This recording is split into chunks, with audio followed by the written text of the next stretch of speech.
Open wide for some soccer!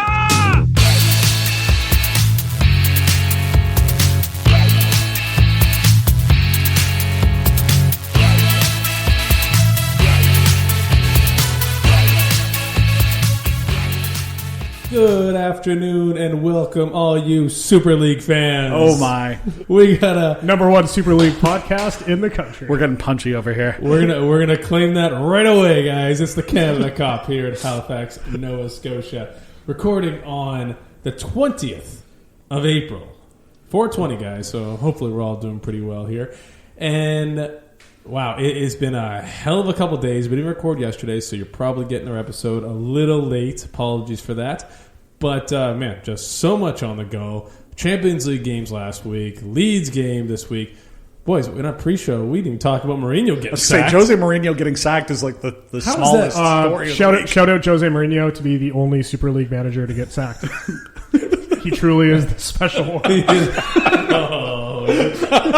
Epic takes already, and we're only a minute in. And yes, guys, the most one of the most controversial and epic storylines that we've been recording for almost a year now, I think, or just short of a year. We started You'll Never Isolate Alone a week ago this year, or a year ago this week.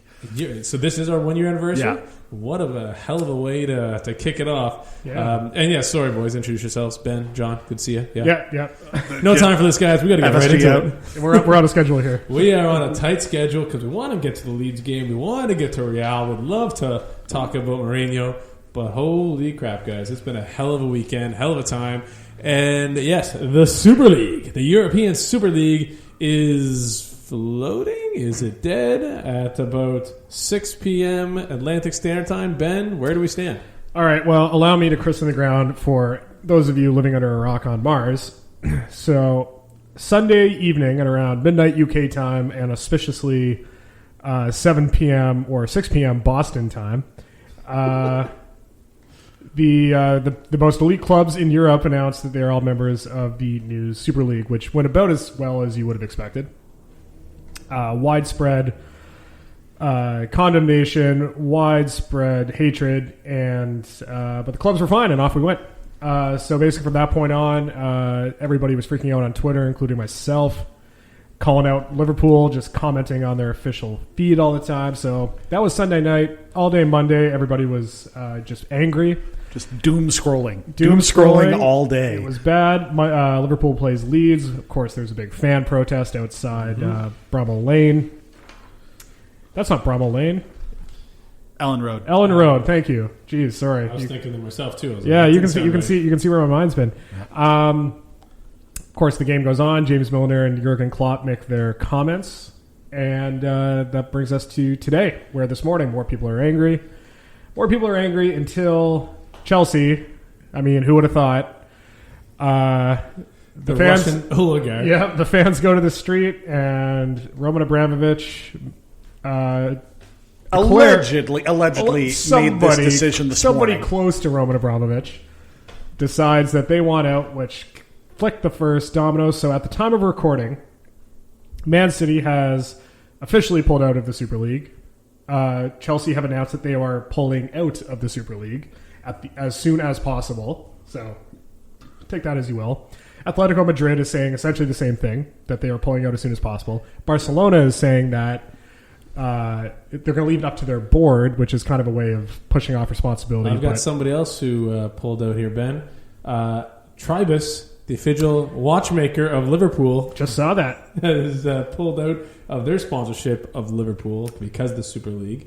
So, man, everybody. So here we are now, 6 p.m. Atlantic. Liverpool have not pulled out yet. However, every single Liverpool player of the first team, I believe every single one at this point, has shared the same message from Jordan Henderson. After their captain's meeting today, Yep. Looks like they had a... no, I believe that was supposed to be the Premier League captains. But the message that Jordan Henderson tweeted was, "We don't like it and we don't want it to happen. This is our collective position. Our commitment to this football club and its supporters is absolute and unconditional. You'll never walk alone." That has been shared or reposted by every member of the first squad. So, hey, here we are now. Hey, every member of the first squad and Ben Davies. Who's rightfully a member of the first team squad. So where we're at now is... the Super League's not officially dead. Their 48-hour whirlwind tour is still going, but the writing appears to be on the wall. So that's the overall synopsis as of now, but as we have learned, that may change dramatically at the time of posting this podcast. So guys, let's take it in. I mean, let's not ramble and go on too long and off to crazy half-hearted, long and Gary Neville rants that we got here. We've had some time to digest it, so hopefully we can come across clearly to ourselves as much as everybody else, because I've been going off and on a lot too, trying to figure out how bad this could be. And I was even messaging you guys, like, trying to think of a way to defend this, and I'm having a hard time. So, I mean, John, I'll let you kick it off here, but any way you're going to defend this? I mean, okay, I think everybody who listens to the show, like including the two gentlemen that I'm recording the show with, know that I am tending towards some fits of passion when it comes to these sorts of things. And I did write down some notes, many of which are now kind of obsolete, in order to make sure that I wasn't just screaming "fuck John Henry" and "fuck FSG" over and over again into the microphone. Explicit podcast earned. I think like the ESL, the European Super League, was just a terrible idea from the get-go. And I think it fundamentally changes the face of competitive football, or it would have, I should say, to the detriment. And that is not necessarily an indictment, or rather a supporting statement in support of how the status quo is going. I want to say that out front. Like, I think UEFA, how things are going with UEFA, there's many things that need to be changed with how UEFA deals with things, but the European Super League is just a case of a bunch of billionaires trying to create a closed system that is more similar, more resembles North American sport in a way that would fundamentally damage domestic leagues, and I'm happy that it's not happening. And I want to put a spin on it. It's a way of businessmen protecting their investments. Guaranteed matches against other guaranteed big clubs make sure that they're going to get the most eyeballs, most revenue, and everything. And if you put it that way, hey, I would love Liverpool to have lots more money coming in. Oh, absolutely. If you want to do a higher class version of the Audi Cup, by all means, but don't do it at the detriment of the domestic league, of the actual competitions that exist. We talked a lot, in our pre-show sort of meeting that we had about, what this individually means for individual clubs, individual leagues, and whether or not it's a good thing or a bad thing and all that sort of thing.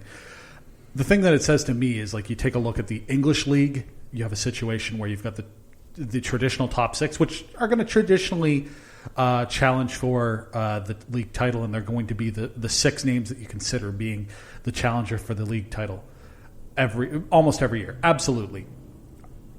I like the opportunity for a Leicester to exist. Now, it is a far and outsider by all means. It's an outlier by all means, but not having the influx of money and influence from, like, JP Morgan Chase, from outside influences and all this sort of stuff.